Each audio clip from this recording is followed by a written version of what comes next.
Bu videomuzda tarih kitaplarının anlatım tarzının dışında bir yöntemle Prut Savaşı'na giden süreci sizlere anlatacağız. Savaşın sebeplerini biraz daha geniş alanda, Doğu Avrupa sahasında özetleyip olaya geniş açıdan bakmanızı hedeflemekteyiz. Osmanlı İmparatorluğu, 2. Viyana bozgununu takiben uzun yıllar boyunca birden çok cephede kutsal ittifak devletleriyle savaşmak zorunda kaldı. Bu savaşların çoğunda bozguna uğrayan Türkler, 16 yıl harp ettikten sonra barış teklifinde bulundu. Yorulan ittifak tarafı zaten çok büyük kazanımlar elde ettiği için teklifi kabul etti. Böylece 1699 yılında Karlofça Anlaşması imzalandı. Bu yenilgiyle Türkler, şimdiye kadar kök söktürdüğü Avrupa'nın gerisinde kaldığının ve gelişmeleri takip edemediğinin farkına vardı. Şapkayı önüne koyup nerede hata yaptığını düşünmek ve iç sorunlarıyla hesaplaşmak adına bir barış ortamı oluşturmaya uygun gördü. Avrupa'yı sallayan Büyük Türk Savaşı'ndan dökülen kanlar daha kurumadan kıtanın batısında İspanya Kralı 2. Carlos'un veliaht bırakmadan ölümü üzerine Avrupalı devletler hizipleşip birbiriyle savaşa tutuşacak gibi görünüyordu. Kıtanın doğusunda ise Rus Çarı Petro'nun emellerinin ortaya kasıp kavurması an meselesiydi. Deli Petro. Petro, abisi Ivan'ın ölümüyle 1696 yılında tek başına Rus Çarlığı'nın başına geçti. Kendisinden önceki liderlere benzemiyordu. Olaylara farklı bakıyor, farklı düşünüyor, farklı hayaller kuruyordu. Genç hükümdarın ana odak noktasında batılı olmak ve dünyaya hükmetmek vardı. Devletini genişletmeyi, dünya hakimiyetini ele geçirmeyi düşünen Petro, bu amaçlarına ulaşmak için ticareti geliştirmenin önemini kavramıştı. Ancak Rusya, kuzeyindeki buzlarla kaplı denizler, güneyinde Osmanlı Devleti denetimi altındaki Karadeniz arasında sıkışmış bir ülke konumundaydı. Ticarete uygun limanları yoktu. Petro, ticaret için sıcak denizlere inme gereğini fark eden ilk kişi oldu. Sıcak denizleri zorlamak maksadıyla Kutsal İttifak'a katılıp savaşan Petro, 1699'da tarafların anlaşma imzalamasına rağmen mücadeleye devam etti. Karadeniz'in kilidi olan Azak Kalesi'ni almış ama Kerç Boğazı'nı da istiyor. Emeline kısa sürede ulaşamayacağını anlayan Çar'ın diğer bir hedefi de İsveç engelini aşarak Baltık Denizi'ne ulaşmaktı. İsveç'i Osmanlı İmparatorluğu'ndan daha kolay bir rakip olarak görüyordu. O yüzden 1700 yılında İstanbul Anlaşması'nı imzaladı. Azak Kalesi'ni alarak şimdilik büyük bir avantaj sağlamıştı ama donanması yoktu ve deniz gücü olmadan Türklerle savaşmaması gerektiğini biliyordu. Büyük Kuzey Savaşı. İsveç Krallığı 17. yüzyılın ortalarında giderek büyümüştü. Özellikle 30 yıl savaşlarının ardından Baltık Denizi'ni çevreleyebilecek ve Orta Avrupa içlerine dek asker yollayabilecek seviyeye ulaşmıştı. Artık bir imparatorluk olarak anılıyordu. 1697 yılında bu Baltık İmparatorluğu'nun başında 15 yaşındaki 12. Charles ya da diğer bir söyleyişle 12. Karl geçmişti. Tahta bu denli küçük birisinin geçmesini bir fırsat olarak gören Rus Çarı Petro, Baltık Denizi'ne ulaşma amacıyla İsveç'in kuyusunu kazmaya başladı. Daha önce İsveç'ten tokat yemiş ya da bu ülkenin ilerlemesinden rahatsız olan birkaç devletle ittifak yapmaya karar verdi. İsveç'ten kaçan bir asilin de kışkırtmalarıyla Saksonya Elektörü ve Lehistan Kralı olan 2. August, Livonya bölgesinde gözü olduğu için Petro'nun teklifini kabul etti. Ardından topraklarını Charles'ın dedesine kaptıran Danimarka-Norveç Kralı 4. Frederick de bu ekibe dahil oldu.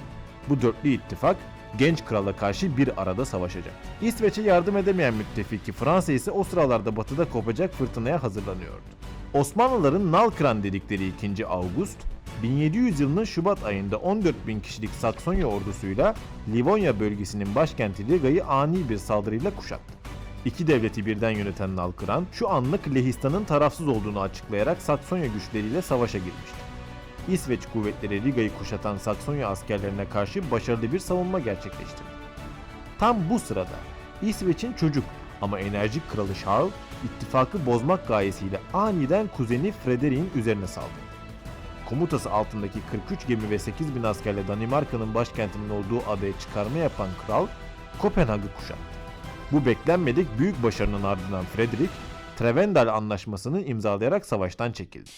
Ticari çıkarlarına uygun olan bu olay karşısında İngiltere ve Hollanda da sevinmişti.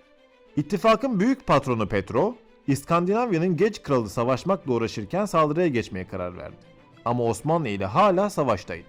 Türkleri İsveçlerden daha zor bir rakip olarak gördüğünden ve zaten Azak Kalesi'ni alarak belli bir başarı yakaladığından daha sonra dönmek kaydıyla Karadeniz'i bırakarak Baltık'a yönelmek istiyordu. Osmanlı'nın teklif ettiği barışı Temmuz 1700 yılında kabul eden Petrov, aradan 10 gün geçmeden Şarl'a savaş ilan etti. Rus ordusu ancak Eylül 1700'de Finlandiya körfezinin güney kıyılarında bulunan İsveç eyaleti Ingri'ye saldırıya geçti. Saksonya orduları Livonya'da Riga'nın kuşatması ile uğraşmaktayken Livonya'ya giren 40-50 bin kişilik Rus ordusu Narva kalesini kuşatmaya geçti. Danimarka'ya diz çöktüren İsveçliler de vakit kaybetmeden ve kara kışı aldırmadan derhal bölgeye intikal etti. Charles vakit kaybetmeden Ruslara karşı saldırıya geçti.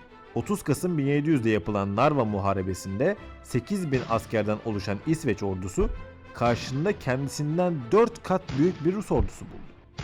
Tipiden gözün gözü görmediği hava İsveç ordusunun harekatını Ruslardan gizlemekteydi. Bu değişik kamuflaj içinde 12. Karl ordusu ile Ruslara doğru taarruza geçti. Bu taarruza efektif olarak Rus ordusunu ikiye böldü ve bu bölünmüş Rus ordusu arasında koordinasyon sağlayamadığı için muharebeyi kazandı. Rus ordusunun mensubu birçok birlik geri kaçmaktayken Narva nehrini geçemeyip boğuldu. Rus tarafının ölü olarak zayiatı 10.000 kişiyken İsveç ordusunun zayiatı ise 667 askerdi. Yenilen Rus ordusu Ingria'nın doğusuna çekildi ve 12. Karl bu orduyu takip etmedi. Çünkü cezalandırmak istediği birisi vardı. Tarihin büyük yenilgilerinden birisini alan Petrov, işinin hesapladığı kadar kolay olmadığını anlamaya başlamıştı. İsveç ilerlemesi. Charles vakit kaybetmeden Saksonların üzerine doğru yürüdü. Riga şehrini kurtardı. Durum üzerine Nalkıran August Lehistan Kralı unvanıyla barış istedi. İsveç, avantajlı konumda olduğundan barışı kabul etmedi.